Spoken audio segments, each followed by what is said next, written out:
Tapos na yung tuna ko na ginawa ko yung ito yung ginawa ko yung gas ngayon. Yan.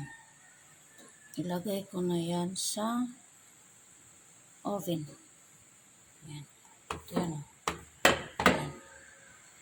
Tapos, ilagay ko dito sa loob. Yan ang oven na yan. Para pagluto sa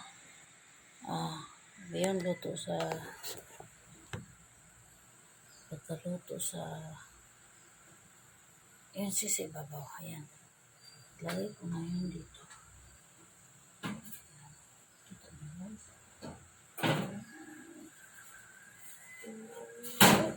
Okay.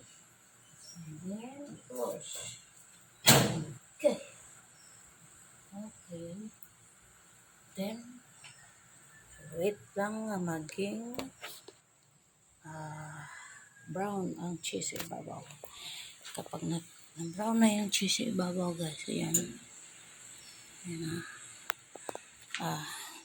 pwede na yung alisin ko. Tapos, ilagay ko yung itong isa.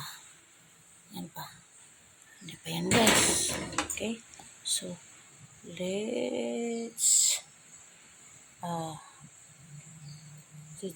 cook the rest. Okay? Ayan.